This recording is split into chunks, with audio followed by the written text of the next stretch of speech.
Bonjour à tous. Nous sommes une fois de plus ravis de vous retrouver. Nous sommes là avec Jean-Pierre pour parler de cette réforme, une réforme qui suit une autre réforme, mais cette réforme qui est vraiment une réforme systémique, qui change énormément de choses, avec la possibilité pour chacun d'entre vous d'y puiser ce que vous estimez nécessaire d'y puiser en fonction de vos enjeux, en fonction de votre organisation, en fonction de votre contexte. C'est justement le champ des opportunités qui est extrêmement important, mais qui est peut-être à adapter à votre situation personnelle, qui, au-delà de ce webinaire, nous a poussé avec Jean-Pierre à développer un produit qui est un produit que nous appelons passer à l'action. Nous sommes à quelques mois de la mise en place de cette réforme. Vous avez beaucoup de décisions à prendre, ou peut-être à ne pas prendre, et il nous a semblé important de développer pour un produit dont Jean-Pierre va vous dire quelques mots, mais qui se veut un produit extrêmement opérationnel, destiné à tirer le meilleur de cette réforme, toujours dans une logique de personnalisation par rapport à vos problématiques, vos enjeux.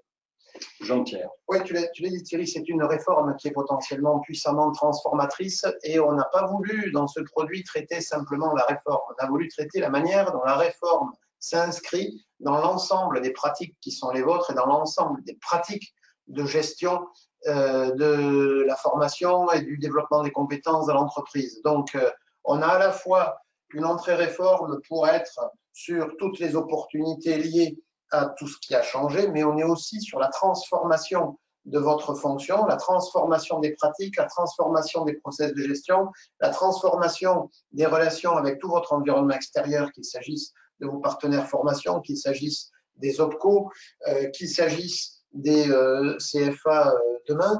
Donc, il y a potentiellement un re-engineering de la fonction formation qui peut s'opérer à partir de cette réforme-là. Ce n'est pas une obligation. On peut continuer à travailler comme avant. Il y a quand même un petit risque, si on ne fait pas évoluer ces pratiques, c'est de se retrouver à un moment donné un peu en décalage, un peu déconnecté avec tout l'environnement et tout l'écosystème qui, lui, risque de bouger.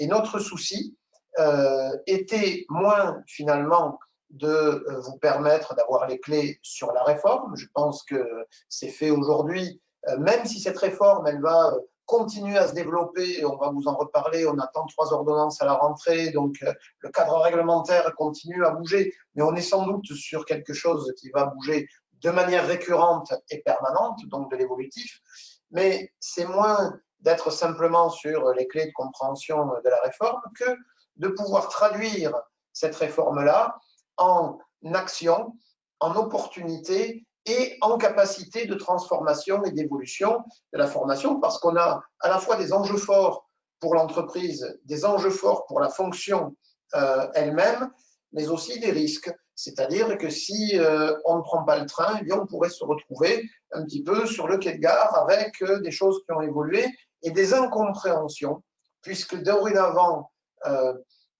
quand on dit formation, il n'est pas sûr que tout le monde comprenne exactement la même chose. Il y a des changements culturels profonds qui sont à l'œuvre et je pense qu'il ne faut pas les subir, il faut les accompagner, il faut les guider si on le peut, il faut en prendre le leadership et notre objectif, c'est de vous accompagner dans ces transformations et de vous aider à calibrer les transformations à l'environnement qui est le vôtre. Alors, on le fait avec un produit de formation qui va comprendre toute une partie, bien évidemment, de compréhension, de réponse aux questions techniques, etc. Une partie également de diagnostic, c'est-à-dire qui répond à la question maintenant, qu'est-ce qu'on fait avec ça, de quelle manière on peut se l'approprier, quel est le champ des possibles, et une troisième partie de positionnement, bien ce que j'ai vraiment intérêt à faire telle ou telle action, aller dans telle ou telle direction, là où je suis. Un produit de formation, et sans doute, Thierry, que nous aurons des produits complémentaires qui viendront s'ajouter à ce produit, la possibilité pour ceux qui le souhaitent de travailler en atelier avec des rendez-vous récurrents, la possibilité d'avoir des diagnostics plus personnalisés si vous souhaitez aller avoir des retours sur tout ce que vous avez pu conclure à l'issue de la formation, donc de l'individuel, du collectif, mais déjà un produit qui en lui-même est suffisamment consistant pour que vous ayez tous les éléments pour prendre des décisions et passer à l'acte, parce que La réforme a commencé à se déployer, le rythme va s'accélérer au 1er janvier et on va véritablement être en 2020 sur la première année où on aura tous les changements qui vont entrer en vigueur et donc les décisions, elles sont à prendre avant. Donc on souhaite vous accompagner dès la rentrée qui vient. Donc, comme vous le constatez, une offre très modulaire qui peut être très personnalisée et qui est à l'image de l'approche de My Connecting à travers l'hyper-personnalisation, si vous le souhaitez. Voilà, on va démarrer ce webinaire. Bien évidemment, comme d'habitude, si nous n'avons pas le temps de répondre à vos questions, n'hésitez pas à nous les communiquer et Jean-Pierre et moi y répondrons dans un second temps. Nous terminerons ce webinaire à 16h. Mais Jean-Pierre, je te laisse la parole pour démarrer, mais avec une approche qui est vraiment passons à l'action. Et donc, à travers ce webinaire, vous allez pouvoir poser un certain nombre de questions. Il y aura évidemment beaucoup de questions restées sans réponse, mais c'est un point de départ. Oui, alors on a thématisé autour des opportunités, et je ne vais pas revenir sur ce que sont les règles, etc. Je ferai quand même un petit point d'actualité parce que nous avons la quasi-totalité des textes qui sont sortis, mais il nous manque tout de même des textes très importants sur l'apprentissage, aussi bien sur l'organisation et le fonctionnement des CFA que sur les possibilités pour les entreprises de déduire des dépenses de leur taxe d'apprentissage ou de la part qui reste du quota. On devra avoir tout ça dans le courant de l'été, mais surtout, nous avons 3 ordonnances à venir. Une ordonnance dite coquille. Alors, voiture-balai, c'est maintenant la tradition quand on fait une loi. On s'aperçoit qu'on fait toujours des erreurs, qu'on n'a pas pensé à tout, qu'il y a des choses qui ont été mal montées. Les premières expérimentations, c'est le cas sur la proie, par exemple, montrent que le dispositif ne marche pas. Il est un peu encalminé. Donc, du coup, le gouvernement va le revoir. Il y a des oublis, etc. Donc, on a une première ordonnance qui sera adoptée d'ici la fin de l'été, dite coquille, qui va rebalayer toutes les dispositions du Code du travail et qui va moduler, adapter, mettre en cohérence les dispositions et sans doute retoucher un petit peu au dispositif. On nous parle sur l'entretien professionnel, par exemple, de laisser, non pas jusqu'au mois de mars, de changer l'échéance, pas jusqu'au mois de mars, mais jusqu'à la fin de l'année 2020, pour avoir le temps de donner au moins une formation à tout le monde et de réaliser tous les entretiens professionnels. Donc, on aura quand même des choses importantes sur lesquelles nous reviendrons à la rentrée quand les textes seront sortis, plus une ordonnance sur la collecte par l'URSSAF, plus une ordonnance sur la formation dans les DOM. Donc, on a encore une production législative, réglementaire, intense dans les mois qui viennent. Et on est un peu sur une réforme work in progress qui se construit, qui s'amende, qui évolue au fur et à mesure avec une approche relativement pragmatique, c'est-à-dire que on n'est pas bloqué sur les dispositifs de départ. Si ça ne marche pas, eh bien, on fait autre chose. Donc, quelque chose de très évolutif. Mais aujourd'hui, on va se centrer sur, avec ce que l'on connaît à date, qu'est-ce que l'on peut faire? C'est quoi les bonnes questions à se poser et où sont les décisions à prendre?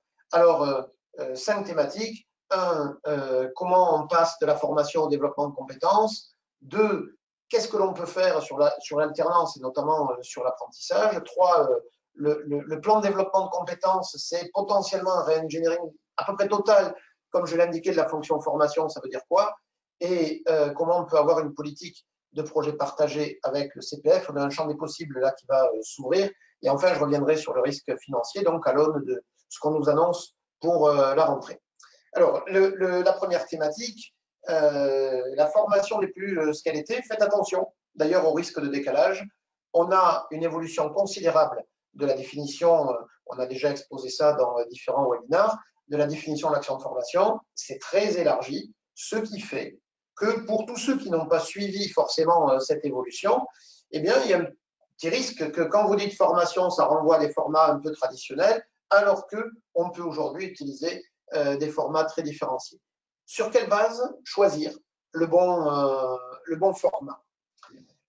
Le bon format de formation, et on verra tout à l'heure d'ailleurs de développement de compétences, c'est d'arriver à cumuler finalement les points positifs, c'est-à-dire qu'est-ce qui va être le plus efficace, qu'est-ce qui va être le mieux adapté au type de population que j'ai à former et qu'est-ce qui va être attractif. Vous savez que le désir de formation, c'est quand même un des ingrédients les plus puissants pour atteindre un résultat et pour avoir de l'efficacité. Donc, qu'est-ce qui va être attractif comme format de formation pour les personnes auxquelles ça s'adresse? Il y a des gens qui se retrouveront très très bien dans une formation présentielle à échanger avec leur pairs, d'autres qui auront besoin d'une formation qui vient sur leur poste de travail pour pouvoir être accompagnés en même temps qu'ils font ou en parallèle de ce qu'ils font, d'autres qui préféreront avoir des échanges de pratiques, etc. Donc tous les formats ne sont pas de même pertinence en fonction des objectifs qu'on poursuit, en fonction des personnes auxquelles ça s'adresse. La question de l'organisation, le premier frein à la formation, ce n'est pas l'argent, c'est le temps. Donc, il est très important d'avoir des formats d'organisation qui soient compatibles et conciliables avec les rythmes d'activité, avec la charge de travail. C'est un des meilleurs moyens de lutter contre l'absentéisme et aussi de donner le confort de formation minimum qui garantit ou qui permet l'efficacité. Et dans le choix entre tous ces formats, eh bien, se pose la question du rapport qualité-prix, c'est-à-dire ce que je peux organiser, à quel prix je peux le faire et avec quelle garantie également de qualité. Pour faire ces choix, il faudrait peut-être regarder ce que sont aujourd'hui les freins à la formation ou à l'implication du salarié dans la formation. En premier lieu, je l'ai dit, la charge de travail, c'est vraiment le premier frein. C'est plus présent encore quand l'entreprise est de petite taille, plutôt que dans les grandes entreprises, mais malgré tout, c'est une question récurrente. Soit du fait de la nécessité de remplacer de la perte d'activité de valeur ajoutée, soit tout simplement parce que les gens ont un volume de travail, une charge de travail qu'ils ont du mal à réaliser dans le temps dont ils disposent, et le temps de formation vient perturber leurs organisations, leur échéancier, finalement détériore leurs conditions de travail alors que c'est censé leur apporter du confort, mais dans le premier temps, c'est surtout la détérioration que l'on voit. Le deuxième frein, ces constats-là résultent d'enquêtes différentes, mais approfondies auprès des entreprises et des salariés, la crainte d'une formation qui soit déconnectée de ses préoccupations propres, c'est-à-dire qu'il y ait une dimension un peu trop générale, qu'on ait du mal à transposer, qui ne prenne pas en compte les paramètres exacts, le contexte dans lequel on réalise les activités dans l'entreprise. Bref. Troisième champ, les contraintes d'organisation. Alors, vous voyez déjà que sur charge de travail, formation non adaptée, contraintes d'organisation, on a quand même un petit avantage compétitif. Je ne dis pas ça parce que Thierry est à côté de moi, mais quand même, pour le distanciel, qui va venir au moment où vous êtes disponible, avec une formation qui prend en compte le contexte et le travail que vous êtes en train de réaliser, et qui va pouvoir se faire sans contrainte de déplacement, avec des formats d'organisation simples. Alors, une des raisons, ce n'est pas les seules, hein, mais de développement des formations distancielles, c'est parce qu'elles constituent des réponses particulièrement adaptées à ces trois premiers freins qui sont les freins principaux à la formation. Après, il faut encore que le format réponde à la manière dont les salariés se positionnent dans leur apprentissage. Est-ce qu'ils ont besoin d'être accompagnés un peu beaucoup passionnément? Est-ce qu'ils ont besoin d'autonomie? Est-ce qu'ils ont besoin de faire? Est-ce qu'ils ont besoin d'avoir d'abord une approche générale avant de passer sur le terrain, ou au contraire l'inverse, d'avoir plutôt une immersion et un accompagnement pour pouvoir intégrer les compétences? Et d'ailleurs, est-ce que ce qu'on leur transfère ou ce qu'on leur permet d'acquérir, ce sont véritablement des compétences et pas simplement des connaissances avec lesquelles ensuite il va falloir qu'ils se débrouillent de manière parfois un peu hasardeuse, en mode essai-erreur, etc. Est-ce qu'on a intégré dans le processus pédagogique le fait de transformer ces connaissances en compétences, en capacité à les mettre en œuvre? Et puis donc, le coût n'est que le cinquième frein en matière de développement de la formation. Alors, est-ce qu'on a d'autres freins encore? Oui, bien sûr, parce que au-delà des 5 éléments principaux, on a notamment sur les formations certifiantes, les salariés qui ont peur de l'évaluation, qui ne le prennent pas comme un temps pédagogique, qui le prennent comme de la sanction. Ça, c'est fortement imprégné. Notre système scolaire a largement contribué à ce que chacun vive l'évaluation comme une sanction plutôt que comme une étape pédagogique ou un point de progrès et soit un peu décomplexé ou décontracté par rapport à la question de l'évaluation. Le fait que la formation, c'est pour ceux qui ne savent pas faire, si on sait faire, parce que parfois d'ailleurs les démarches compétences dans les entreprises confortent un petit peu comme sentiment en disant bah, écoutez, si on vous envoie en formation, c'est qu'on vous a positionné, il vous manque des compétences. Alors commencer par un moins, c'est quand même pas créer une dynamique très favorable. peut-être qu'il vaudrait mieux raisonner en disant quel est le plus que la formation va vous apporter, qu'est-ce que vous allez pouvoir faire mieux, autrement, de manière plus confortable, avec des compétences nouvelles, et se placer dans une dynamique un petit peu positive. Alors, ces questions qui ne sont pas des questions particulièrement liées à la réforme, elles ne sont pas nouvelles, elles se posent simplement. La réforme permet d'y apporter des réponses très diversifiées par rapport, j'allais dire, au format un petit peu standard avec lesquels on travaillait jusque-là. Alors, il y a un premier champ, oui. Oui, en fait, à travers tout ce que tu viens de dire, on voit qu'on parle énormément d'attractivité. Être capable de donner envie à un apprenant, à vos collaborateurs, de se former et surtout de développer leurs compétences. Parce qu'aujourd'hui, les apprenants, ils ne veulent pas se former, ils veulent acquérir des compétences qui vont leur apporter des bénéfices. Et donc, on voit bien qu'au titre de cette attractivité, ce sont des nouveaux champs d'intervention qui s'ouvrent, la dimension de communication. Comment est-ce que je communique avec les apprenants? Comment est-ce que je mets en avant les bénéfices qu'ils vont tirer de ce développement de compétences? Évidemment, tu as évoqué la formation à distance, mais là aussi, il ne faut pas être dogmatique. La formation à distance peut être du blended learning qui est associé à de la formation en présentiel. On fait l'intégralité chez MyConnecting et on voit qu'il n'y a pas une vérité qui s'impose, mais finalement, il y a une solution qui est adaptée aux besoins d'un apprenant. Et là, on en revient sur un thème qui est extrêmement important, c'est la personnalisation, et je dirais même aujourd'hui, l'hyper-personnalisation.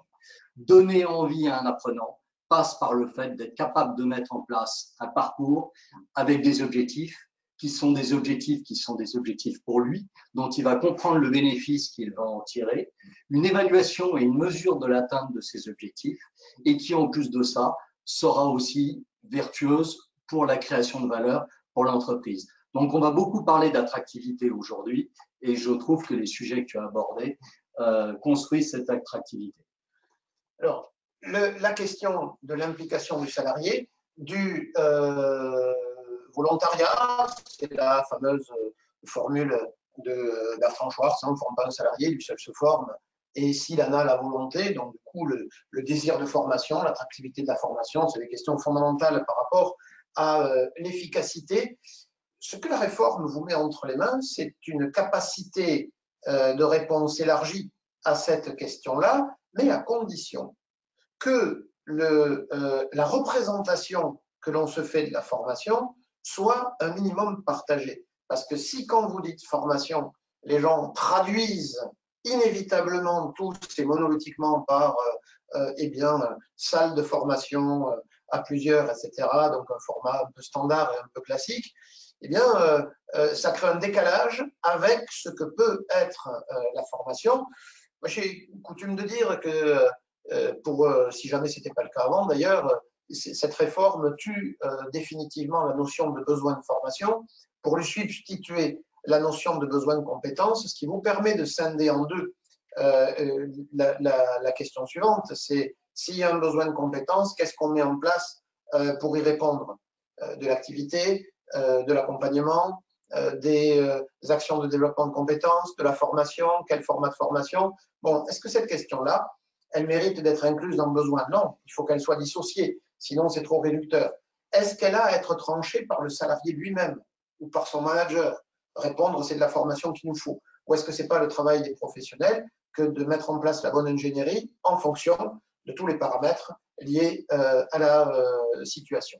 Alors, pour choisir le format de formation, on pourrait avoir, vous savez que cette réforme, elle est quand même inspirée assez largement par le 70-20, donc on pourrait avoir des activités, des actions collaboratistes, de la formation en situation de travail et de la formation en dehors du poste de travail, avec des modalités très diversifiées.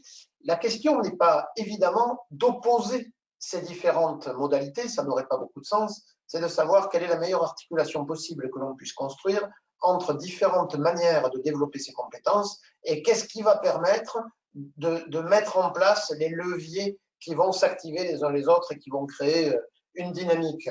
Donc, on est davantage en raisonnement sur des parcours associant différents contenus. D'ailleurs, vous aurez remarqué que la réglementation substitue la notion de contenu à la notion de programme. On ne vous demande plus un programme de formation, on vous demande un contenu, c'est-à-dire quelles sont les activités que les gens vont réaliser dans le cadre de la formation, qui est conçue comme un parcours pédagogique, donc une succession d'événements qui peuvent être de nature différente, mais qui vont contribuer chacun au développement de compétences et à la réalisation de l'objectif. Dans le choix du format de formation, on a la question du bon moment avec peut-être une alternative ou deux éléments à prendre en compte. Vous avez le bon moment pédagogique. Alors, le bon moment pédagogique, c'est quoi la formation juste à temps par rapport aux besoins de compétences? Est-ce qu'il faut l'anticiper pour que les gens soient à l'aise, qu'ils aient des repères, qu'ils puissent se projeter dans une activité? Est-ce qu'il faut le faire en accompagnement de la prise d'activité au moment où on le fait? Ou est-ce qu'il faut laisser un peu d'immersion pour qu'on puisse prendre la conscience de l'activité elle-même et qu'ensuite la formation sera plus efficace? Bon, réponse à ça, il n'y a pas une vérité, comme disait Thierry, on peut avoir des temps différents. Peut-être ce n'est pas la même formation qu'on fait en amont, au moment ou après. Mais ces contraintes pédagogiques s'accompagnent d'une autre contrainte, c'est ce que j'appelle la contrainte d'organisation. C'est quand le bon moment en termes organisationnels. Alors, le bon moment, si on peut voir la diapo, le bon moment, c'est ce que j'appelle le calendrier organisationnel, c'est par rapport à la charge de travail. La formation, ça suppose des efforts, ça suppose des apprentissages, ça suppose un engagement de rentrer dedans. Si je suis totalement monopolisé par des échéances d'activité, etc., je n'ai pas cette disponibilité qui permet véritablement l'apprentissage. Et dans l'activité ou dans la fonction qui est la vôtre d'avoir en charge la formation, se pose cette question de comment je mixte un calendrier organisationnel, un calendrier pédagogique, est-ce que j'arrive à les faire coïncider? Conclusion, quel format choisir aujourd'hui? Alors, on pourrait faire ici un premier diagnostic, c'est dans vos plans de formation actuels, et peut-être même au-delà des plans de formation, c'est-à-dire ce que vous ne recensez pas dans vos plans de formation, quel est votre degré de diversification de l'offre, c'est-à-dire de ce que vous proposez à vos salariés? Est-ce que vous travaillez sur du multiformat? Est-ce que les gens sont familiers du fait que quand on leur dit, eh bien, tu as besoin de développer telle ou telle compétence, ils ne savent pas exactement à quoi ils vont s'attendre? Ou alors est-ce que vous êtes sur des formats plutôt homogènes, peu diversifiés, peu différenciés? Donc, premier constat d'où on part. Et demain, la réglementation, c'était le diagnostic du gouvernement, de dire la réglementation est frein aux pratiques de formation innovantes et les pratiques vont plus vite que la règle, donc il faut ouvrir. C'est ce qu'on a fait. Vous n'avez plus beaucoup de limites dans la manière d'apprendre la formation et dans ce qu'on peut mettre dans les formations. Et en plus, on vous permet, dans les plans de développement de compétences, je vais y revenir, d'avoir d'autres actions de la formation. Alors, quel est l'intérêt de cette diversification? Est-ce que c'est un intérêt pédagogique? Est-ce que ce sera plus attractif pour vos salariés? Est-ce que ce sera plus facile à organiser? Est-ce que ce sera plus efficace? C'est à vous, évidemment, à répondre à ces questions-là. Mais aujourd'hui, il faut vraiment se les poser. Et quand vous allez construire, à partir de la rentrée, vos plans de développement de compétences pour l'année 2020, eh bien, ce n'est plus des plans à partir de besoins de formation, mais à partir de besoins de compétences avec potentiellement des réponses diversifiées. Ça veut dire qu'on est là en train de faire bouger les périmètres et les frontières. On peut passer peut-être à la deuxième thématique. Alors la deuxième thématique, ce sont les jeunes qui sont jeunes plus longtemps et c'est cette priorité, mais vous allez voir, jeunes plus longtemps, ça a vraiment un impact sur ce qu'il est possible de faire avec cette réforme. On a identifié 4 intérêts liés à la réforme de l'apprentissage pour les entreprises. Ces 4 intérêts, on peut les reprendre et puis on va zoomer sur le diagnostic lui-même. Le premier intérêt, à partir du moment où l'apprentissage devient un champ ouvert, il n'y a plus de numerus clausus, il n'y a plus de barrière à la création d'un CFA, est-ce que je revois ma politique de contrat en alternance et comment j'arbitre entre contrats de professionnalisation et d'apprentissage? Potentiellement, je peux faire beaucoup plus d'apprentissage que précédemment. C'est un petit peu plus avantageux financièrement. Il y a pas mal de souplesse nouvelle dans le contrat d'apprentissage. Donc, ça vaut le coup d'avoir déjà un premier élément de diagnostic sur cette question-là chaque fois que le contrat pro, si j'en fais, est diplômant, est-ce qu'il ne faut pas que je bascule sur un contrat d'apprentissage? Deuxièmement, l'apprentissage potentiellement aujourd'hui, c'est tous les titres du diplôme, tous les titres et diplômes du RNCP. Donc 8 à 10 000 titres différents pour des métiers différents. Ça veut dire concrètement que des métiers qui n'étaient pas accessibles dans le cadre de l'apprentissage le deviennent. Ça veut dire que vous pouvez ici regarder tous vos flux de recrutement de jeunes de moins de 30 ans. Et si vous avez des recrutements de jeunes de moins de 30 ans, et notamment si vous avez des recrutements un peu importants sur certains métiers clés, la question peut se poser. Est-ce qu'il ne faut pas recruter dans le cadre de l'apprentissage? Parce qu'on n'a pas là une opportunité sur des métiers qui jusque-là n'étaient pas forcément ouverts. Il n'y a quasiment pas de trou dans la raquette. Hein. On peut, sur énormément de métiers, dorénavant, travailler dans le cadre de l'apprentissage. Troisième niveau de questionnement, on laisse la possibilité à des centres de formation d'apprentis, quels qu'ils soient, quels que soient les métiers préparés, de confier à l'entreprise tout ou partie de la formation. Alors voilà une manière très simple, peu formelle, peu contraignante de rentrer dans l'apprentissage si vous avez des capacités d'accueil, des ressources pour organiser des formations. Vous pouvez vous associer évidemment avec des prestataires formation pour délivrer telle ou telle partie de formation que vous ne faites pas, mais vous pouvez vous-même en produire une partie. Ça vous permettra aussi de customiser la formation en fonction des compétences dont vous avez effectivement besoin. Alors, il faut trouver les bons partenaires pour pouvoir faire ce type de contrat et puis se mettre d'accord sur le deal financier par rapport au coût contrat, quelle est la part qui va au CFA, quelle est la part qui va à l'entreprise en fonction de ce que fait chacun. Si par exemple, c'est l'entreprise qui fait le recrutement, il est normal qu'elle soit rétribuée pour ça. Si elle assure certaines heures de formation, il est normal qu'elle soit rétribuée pour ça. Dernière étape, vous avez, si vous le souhaitez, mais c'est un autre chantier, la capacité à devenir CFA. On va voir le petit diagnostic qui permet de vérifier si c'est vraiment une bonne idée ou pas pour l'entreprise, sachant qu'en deçà d'un certain volume, certains volumes, c'est quand même plusieurs dizaines d'apprentis recrutés sur les mêmes métiers chaque année, sinon on n'est pas sur un champ d'opportunité, c'est plutôt la solution 3 que la 4 qu'il faut regarder. Alors, sur tous ces choix, pourquoi? Parce que contrat d'apprentissage, un contrat assoupli, d'abord, on a enlevé tous les irritants pour les entreprises. En cas de difficulté, la rupture sera plus facile, donc il y a moins de freins à recourir à ce type de contrat. Ensuite, on peut moduler la durée du contrat d'apprentissage comme on le faisait pour le contrat pro en fonction des compétences des jeunes. Donc, je ne suis pas obligé de faire des contrats de 1 an, 2 ans, 3 ans. Je peux faire 6 mois, 8 mois, 10 mois, 18 mois, 16 mois, etc.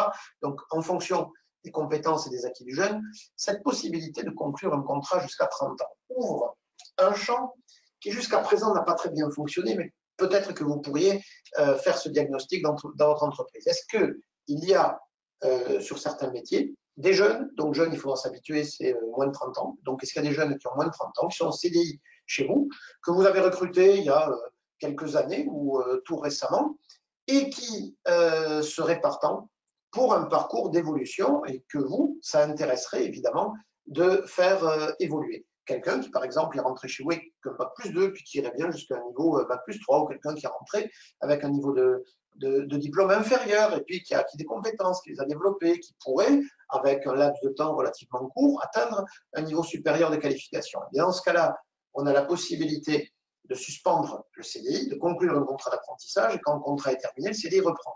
Donc, garantie de préserver son emploi intégralement, possibilité pour le jeune de faire une formation diplômante gratuite, possibilité pour l'entreprise de se faire financer le coût de la formation alors qu'on est sur une réforme qui réduit drastiquement les fonds à disposition pour les plans de formation des entreprises de plus de 50 salariés. Donc, là, on a là un champ d'opportunités. Et donc, on peut organiser des parcours évolutifs, promotionnels, peut-être déjà de reconversion, avec des gens qui sont déjà dans l'entreprise, donc ce n'est pas lié à un recrutement, mais sous réserve que simplement ils n'aient pas dépassé l'âge de 30 ans. Et puis, on vous offre des possibilités organisationnelles sur l'apprentissage sans précédent, possibilité de faire une alternance qui alterne très peu, possibilité de faire du distanciel, y compris à 100% si vous le souhaitez. Bref, vous avez là une plasticité du contrat et des conditions d'exécution du contrat qui fait que on peut se poser des questions qu'on ne se posait pas jusqu'à présent.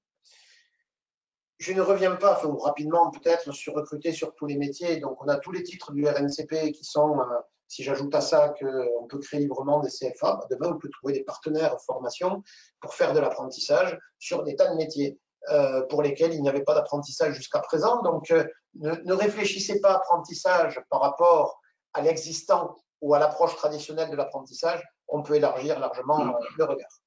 Le CFA, je vous l'ai indiqué, peut vous sous-traiter la possibilité de former directement.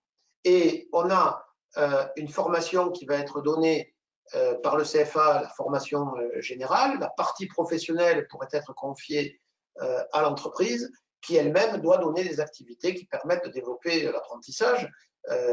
L'apprenti est formé dans l'entreprise, il est formé au CFA, mais pas de la même manière, pas avec les mêmes objectifs.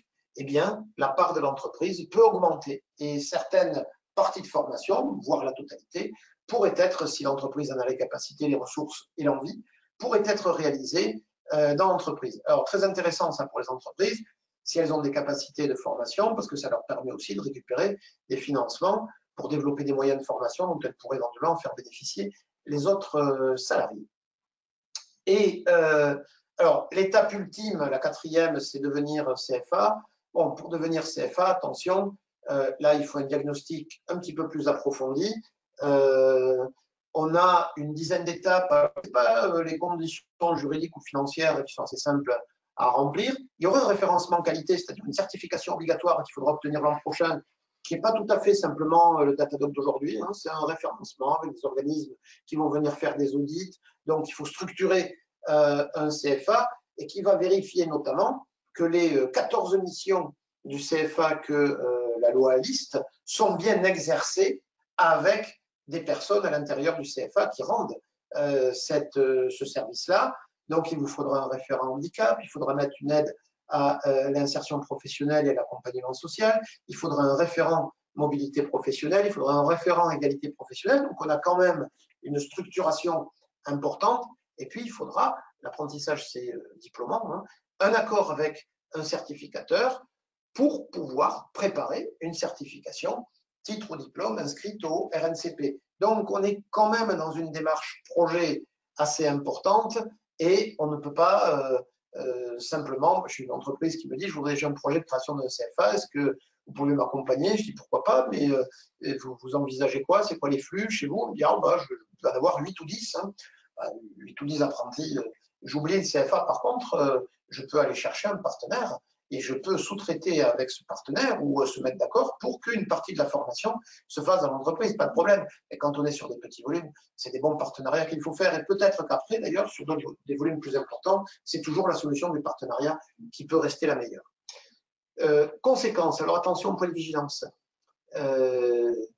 Certes, on ne va pas avoir dès la rentrée de septembre 2019 une offre d'apprentissage démultipliée. Elle va croître, hein, c'est évident, on a plein de projets qui vont sortir, mais elle ne va pas se démultiplier. En 2020, ce sera déjà davantage le cas, et encore plus en 2021. Résultat, l'offre à disposition des jeunes va être élargie.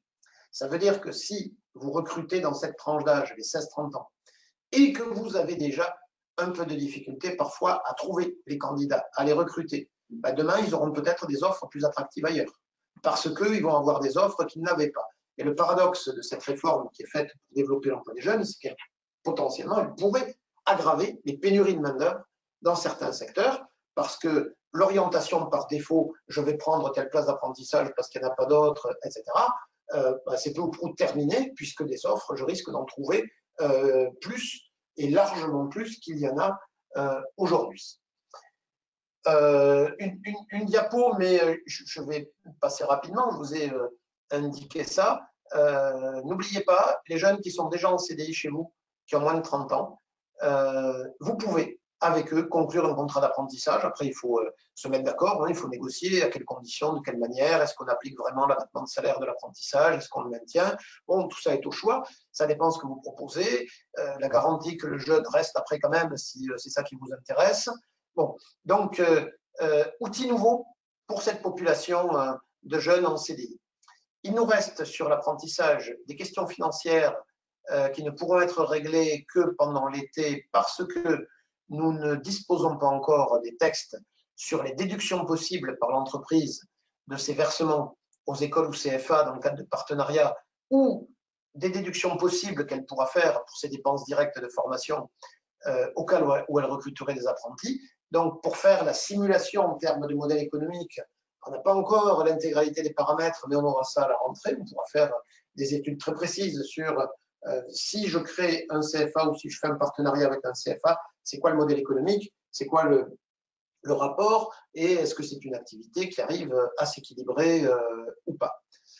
Conclusion sur l'apprentissage en matière de positionnement de l'entreprise. Un premier chantier, revoir sa politique de recrutement pour voir quelle place on fait à l'apprentissage, très largement revisité, rien à voir avec ce qui se passait avant. Ensuite, est-ce qu'il ne faut pas revoir ces modalités de partenariat avec les CFA? Et puis, éventuellement, est-ce qu'il ne faut pas devenir CFA soi-même? Et si on y va, est-ce que ça se fait seul, on est autosuffisant, ou alors est-ce qu'on le fait avec des partenaires pour se faciliter un petit peu la démarche? Donc voilà, c'est vraiment un champ d'opportunités très très large, l'apprentissage. Et donc là, il y a besoin de diagnostiquer et d'auditer. Faites attention, les questions ne se posent plus du tout de la manière dont elles se posaient avant la réforme. C'est le champ qui est sans doute le plus transformé. Venons-en à la fonction. Alors, le re-engineering de la fonction formation. Est-ce qu'il faut y aller ou pas? Alors ça, les frontières ont bougé, c'est une évidence, et elles ont bougé très largement. Mais malgré tout, elles ont bougé, c'est pas parce qu'une frontière s'ouvre qu'on est obligé de la franchir. Si on était bien là où on était, on peut y rester. Et donc, on peut aujourd'hui revisiter l'intégralité de la fonction en disant est-ce que ce que j'utilise aujourd'hui ou ce que je mets dans mon plan de formation, quand je vais passer au plan de développement de compétences, est-ce que j'ai vraiment intérêt à ouvrir, à diversifier? De quelle manière? Si je bouscule les frontières, ça veut dire que je repousse aussi les frontières de la fonction formation. Elle ne s'occupe plus simplement des actions de formation, enfin simplement c'est une manière de parler, parce que ça fait déjà quand même pas mal de travail, mais je repousse les frontières de la formation et donc je vais sur des terrains où peut-être dans l'entreprise on n'était pas habitué à voir venir le responsable formation s'occuper de formation en situation de travail ou de s'occuper d'activités qui ne sont pas de la formation, justement, qui sont des retours d'expérience, de l'analyse de pratique, de l'évaluation de pratique, du travail collaboratif, des réseaux professionnels.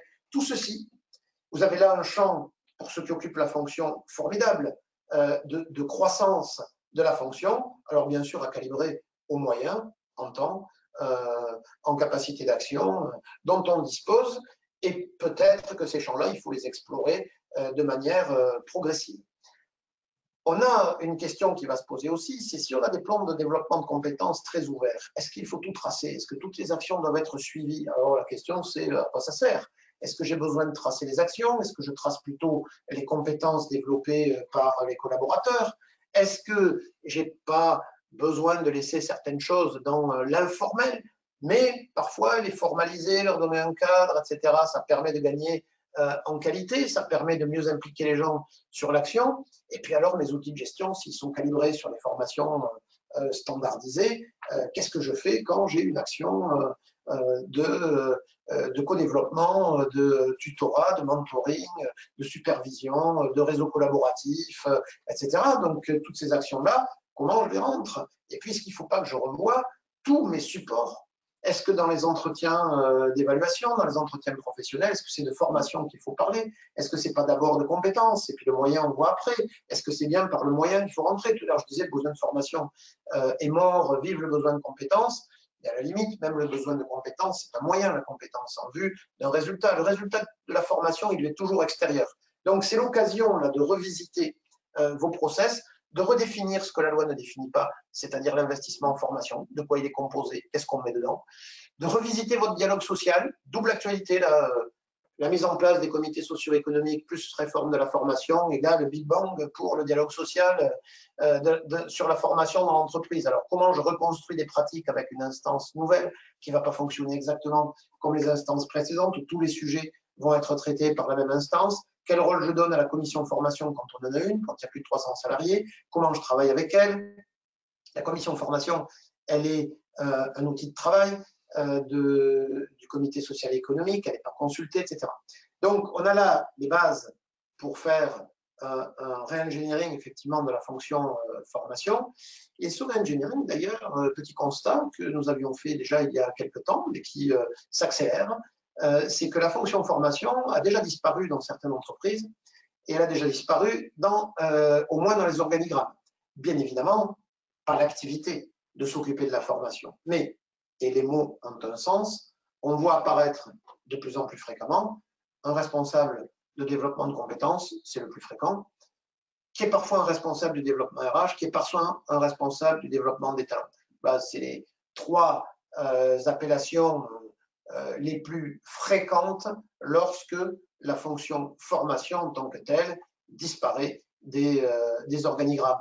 Vous aurez remarqué que la réforme fait disparaître toutes les instances formation. Hein. On a France Compétences, les opérateurs de compétences, les organismes de formation deviennent des entreprises ou acteurs du développement de compétences, etc. Le terme formation est en train de connaître une aporie assez considérable, qui traduit tout simplement qu'on n'est pas sur un format unique et qu'on est sur du multiformat pour développer les compétences des collaborateurs. Et donc, la fonction formation se trouve nécessairement impactée. Et beaucoup de responsables formation pensent d'ailleurs que l'appellation est réductrice par rapport à ce que devient leur fonction véritablement. Alors, d'autant que c'est une fonction qui est en tension parce qu'elle a des enjeux considérables, accompagner les transformations, tous les changements culturels. Je sais qu'on en a dans les entreprises des changements de culture, d'organisation, de métier, de technologique, etc. On a des attentes clients qui évoluent vitesse grand V. On a des besoins de compétences pour les métiers qui sont toujours plus rapides. Et on a besoin, face à ça, de conduire une ingénierie peut-être plus diversifiée, d'avoir des ressources de production elles-mêmes plus diversifiées et donc de manager un système d'acteurs avec un nombre d'acteurs plus important. Donc, une fonction qui est en tension parce que les enjeux sont extrêmement importants, parfois capitaux, c'est juste la question de base. Hein. Quelle est la place du professionnalisme, du niveau de professionnalisme des salariés dans la performance économique et sociale de l'entreprise? On a quand même de plus en plus d'entreprises aujourd'hui où cette place-là est très importante, où je ne peux pas renvoyer à des facteurs de performance extérieurs. Donc, une tension, oui. Derrière ces enjeux et derrière ce re-engineering, il y a une question qui est vitale pour vous, c'est la question du temps. Toutes ces opportunités, vous avez besoin de temps pour les saisir. Et on le sait, pour être à vos côtés tous les jours, que les équipes ont été souvent réduites et donc vous manquez de temps. Et donc pouvoir vous appuyer sur des prestataires, comme le fait My Connecting, en vous accompagnant tant dans la gestion administrative que dans l'accompagnement de vos collaborateurs sur des dispositifs comme par exemple le CPF, mais aussi le plan de formation avec des projets qui peuvent être des projets plus complexes que vous ne pouviez les monter avant, eh bien cette capacité d'accompagnement est un élément absolument déterminant pour vous parce qu'il va vous permettre de gagner du temps et ce temps, vous allez pouvoir le réinvestir dans le re-engineering de votre fonction. Donc, n'hésitez pas à nous mobiliser, nous avons des réponses à vous apporter. Alors, tu disais, le projet plus complexe, on peut regarder la diversification des actions. On a aujourd'hui toute une série d'actions qui peuvent entrer dans le champ de la formation, pas forcément d'ailleurs toutes, mais qui vont quand même rentrer dans le champ des plans de développement de compétences. Donc, une capacité de réponse. Alors, le responsable de formation, hein, business partner, ingénieur pédagogique, manager, chef de projet, responsable de tout un système d'acteurs à manager, intervenant sur le champ du dialogue social. C'est une fonction quand même avec des facettes extrêmement diversifiées, d'où la tension hein, qu'il peut y avoir sur cette fonction-là. On a un rééquilibrage aussi entre l'ingénierie financière qui se transforme de plus en plus en ingénierie pédagogique. Donc là aussi, ce sont des transformations qui sont difficiles à gérer. Tu vois, comme tu le formules, il ne faudrait pas penser que c'est l'ingénierie du pauvre, c'est-à-dire on n'a plus d'argent, donc on va essayer de se débrouiller tout seul et de faire de l'ingénierie pour. Je pense que ça n'a rien à voir. Il se trouve que les deux choses se produisent simultanément. Vous savez que tout ce qui se produit simultanément n'a pas forcément un lien de causalité. On a une ingénierie pédagogique qui, de toute façon, se complexifie parce que les moyens qui sont à notre disposition pour faire de la pédagogie eux-mêmes explosent. On a une diversification des moyens disponibles, des ressources disponibles et la question du temps pour assembler tout ça, pour le mobiliser, pour le capitaliser, pour l'adapter à son environnement et à ses salariés. Donc voilà, c'est une grande diversification qui demande effectivement à avoir des formats qui peuvent être de nature très différente. Alors, il faudra, en matière de dialogue social, déterminer le périmètre du plan de développement de compétences, définir comment on travaille avec le CSE et la commission de formation, et puis vous avez un texte dont on peut espérer que dans les ordonnances il sera actualisé, souhaitons-le, mais la base de données en matière de formation pour les entreprises de plus de 300 salariés, elle est quand même totalement obsolète. C'est des textes qui datent de 78, qui n'ont pas été revisités. Donc, il y a besoin là de se remettre d'accord. Donc, il y a un travail à faire avec les partenaires sociaux sur le champ de la formation.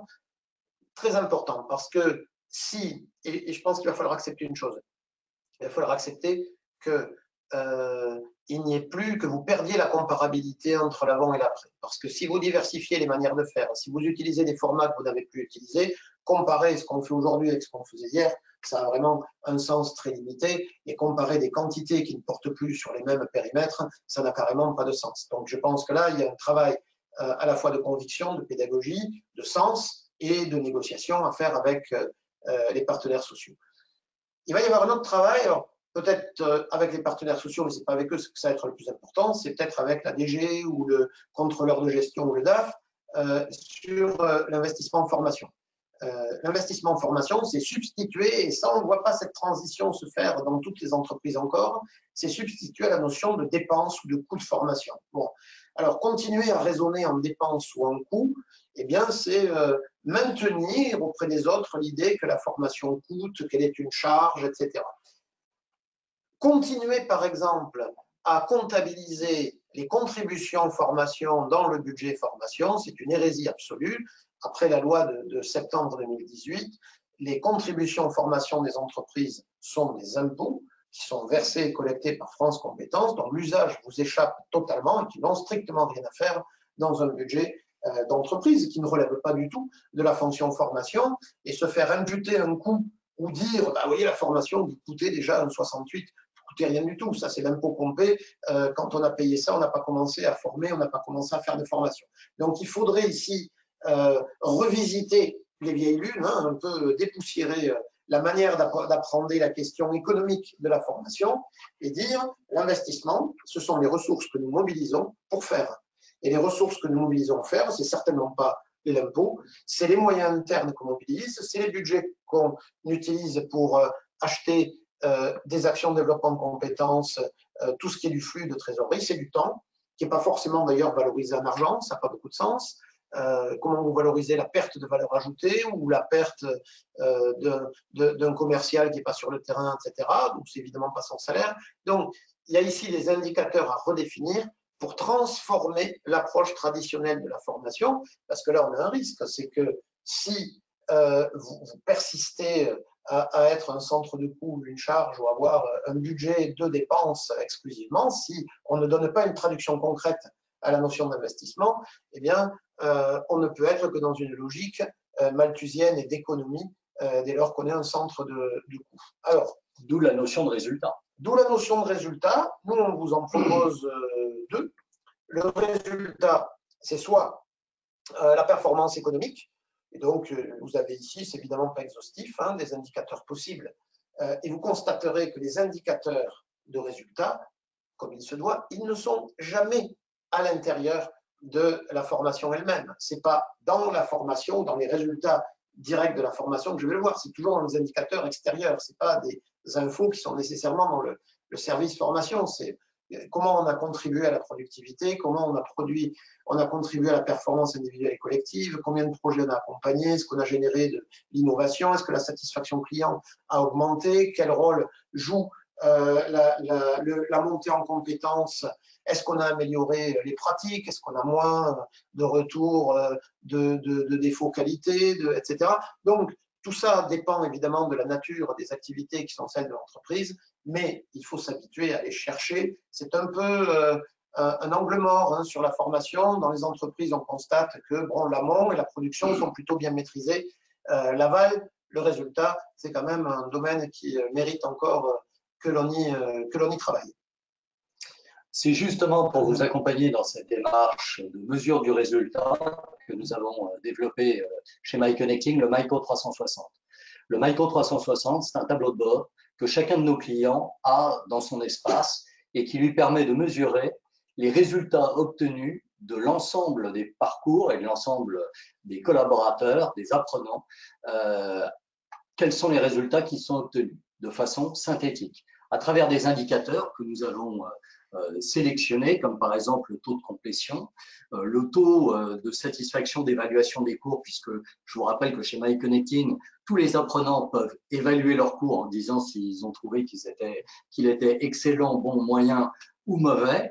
Je vous rappelle qu'en 2018, nous étions à 98,8% de cours évalués excellents et bons. Quand ce n'est pas le cas, le coach rappelle l'apprenant dans les 2 heures pour résoudre le problème, ce qui permet d'obtenir une très forte satisfaction.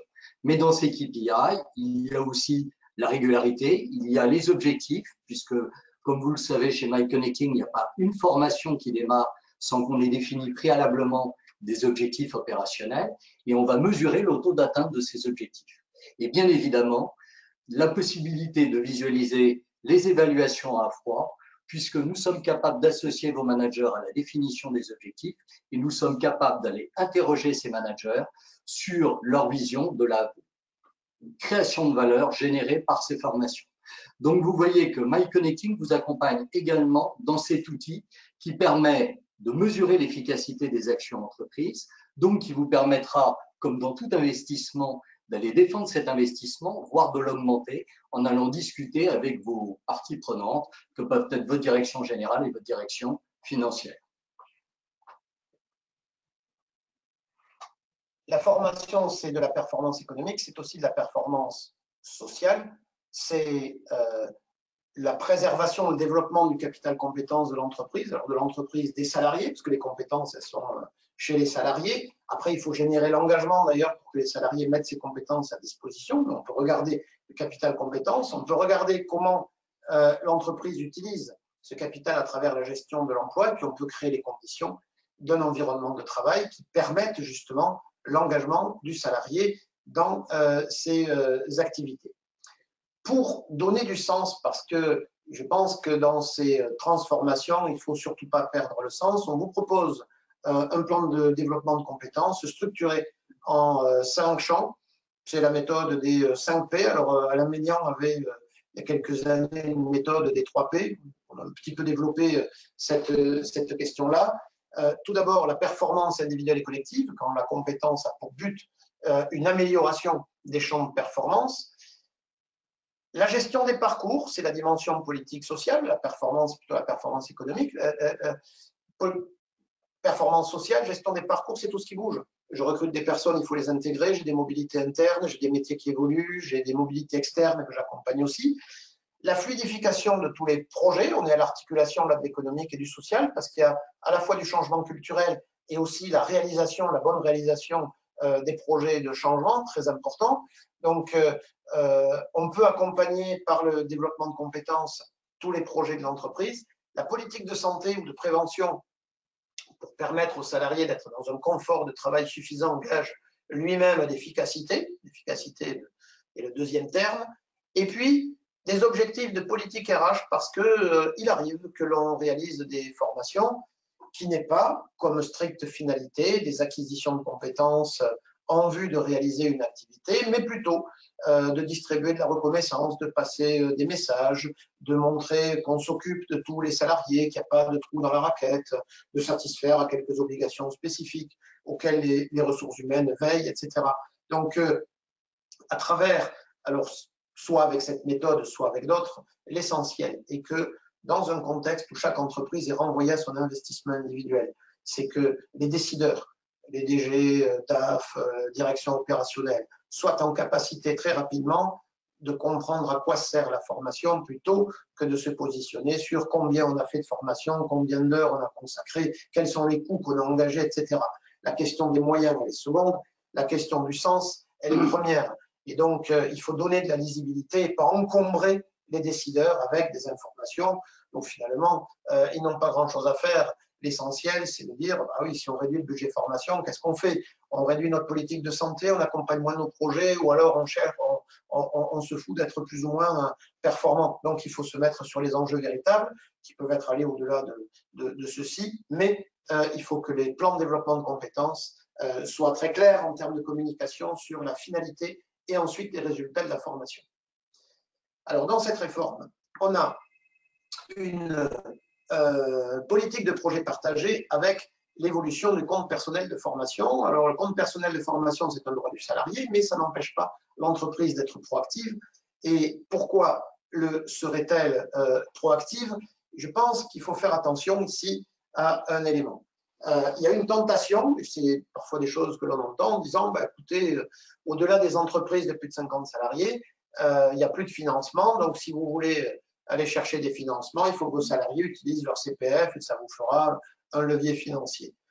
L'utilisation du CPF par le salarié, ce n'est jamais exclusivement une question financière. C'est-à-dire que si une entreprise choisit d'être proactive sur le CPF uniquement dans l'optique, il y a du budget à récupérer à la Caisse des dépôts et cette année dans les OPCO, il y a des risques parce que un projet ou une politique de CPF, c'est toujours une dimension managériale. Toujours une dimension managériale. On manage l'accord du salarié, on lui propose des projets. C'est une dimension collective.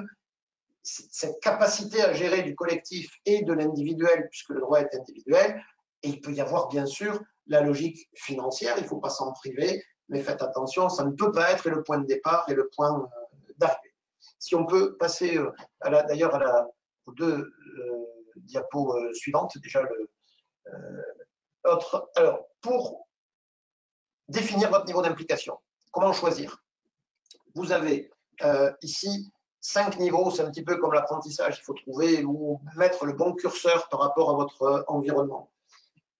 Vous pouvez proposer un catalogue de formations éligibles. Alors certes, on a des offres qui existent, certes, on a l'appli qui, d'ici la fin de l'année, permettra aux gens de se balader dans ce supermarché électronique de la formation que va constituer l'application, si j'en crois ses promoteurs.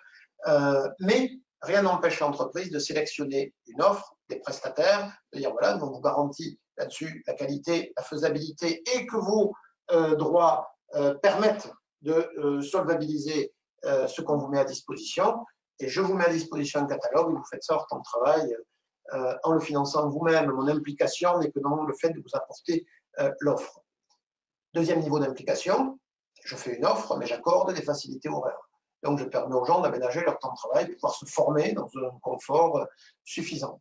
Troisièmement, j'autorise, ça va déjà un petit peu au-delà, à se former sur le temps de travail. Donc, le salarié donne de l'argent, le compte personnel, et l'entreprise donne le temps.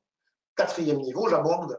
Alors là, sur l'abondement, vous allez avoir de multiples possibilités qui seront à votre disposition dès le début de l'année 2020, puisque vous pourrez directement abonder les comptes personnels de formation des salariés, soit en le faisant dans une logique d'épargne. Donc, au lieu de distribuer du salaire, je dote les droits des salariés. On attend confirmation de Bercy sur ce sujet, mais la position du ministère du Travail est que ces abondements versés par l'entreprise n'ont pas caractère de salaire et donc ne sont assujettis ni à charge ni à impôt. Très bonne nouvelle.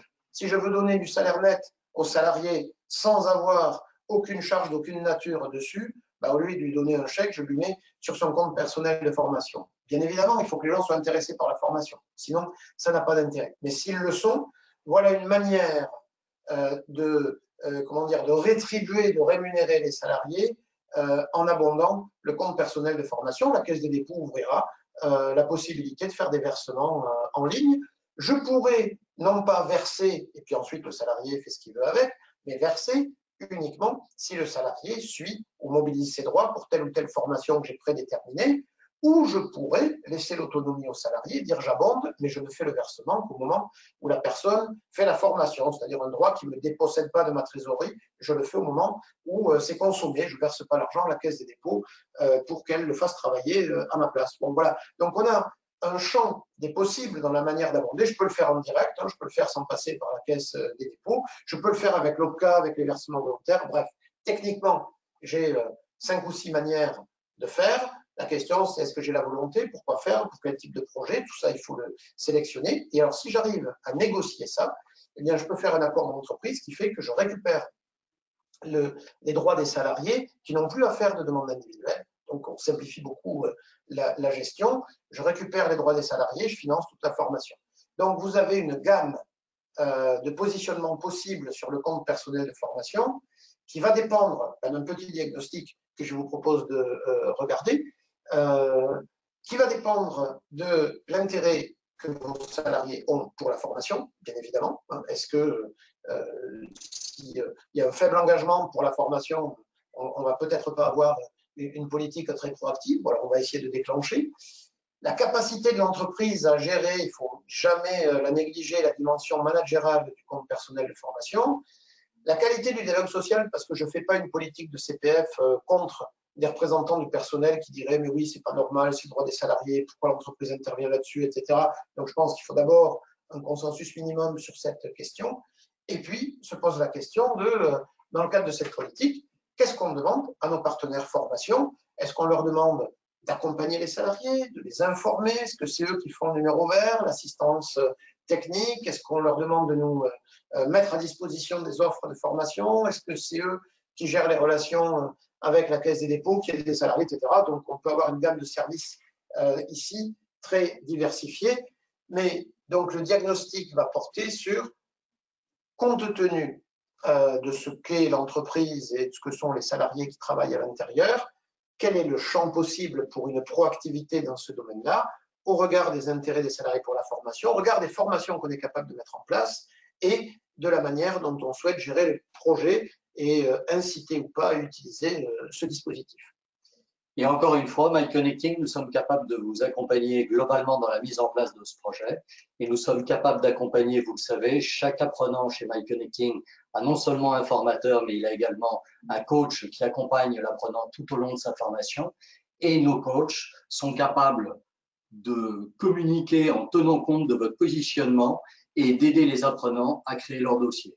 Alors malheureusement, on manque de temps, j'aurais bien voulu vous parler de la future application qui simplifiera évidemment la mise en œuvre du CPF et qui aura un impact sur la mise en œuvre du CPF et aussi certainement le re-engineering de la fonction formation. On en a parlé rapidement, il y aurait beaucoup de choses encore à vous dire. Je crois qu'on va aller rapidement à la fin. La conclusion. Ouais. Alors quand même, tu vois, la conclusion, juste avant la conclusion, c'est que sur tous ces sujets-là, on a quand même de la matière pour travailler de manière très approfondie pendant encore un petit peu de temps, parce que ça demande vraiment, avec les entreprises, à faire un diagnostic un peu personnalisé, faire les bons choix, voir comment on peut faire évoluer, quels sont les plans d'action, à quel rythme. C'est très important de ne pas être décalé. On passe un petit peu rapidement sur la partie, mais je vais vous dire pourquoi et on se reverra sans doute après l'été pour en reparler sur la partie sanctions, gestion des obligations sociales. Bon, il se peut que le gouvernement là-dessus, et je l'indiquais en introduction, détende un peu les échéances, peut-être précise et assouplisse les obligations parce que à la fois, il y a la volonté de ne pas avoir des dispositions punitives. Le but n'est pas de faire payer les entreprises, mais en même temps, il y a vraiment la volonté du gouvernement de dire, pour les entreprises qui n'ont pas formé, tant pis, il faut qu'elles paient. C'est-à-dire qu'il y a une volonté de dire à l'employeur qui n'assume pas ses responsabilités sociales vis-à-vis de tous ses salariés, qui a des trous dans la raquette, qui a laissé des gens finalement sans formation pendant 6 ans. Ce n'est pas illégitime, il y a une pénalité et elle sera payée. Donc il n'y a pas de volonté d'évitement, il y a juste la volonté de ne pas sanctionner, j'allais dire, sur des malentendus, sur des incompréhensions, sur des questions de délai, sur des interprétations. Donc on aura manifestement des choses qui vont bouger sur la gestion du risque social, mais pas de levée de l'obligation, ça c'est très clair. Très bien, tous ces sujets, on aura l'occasion évidemment d'en reparler à l'occasion d'un prochain webinaire à la rentrée.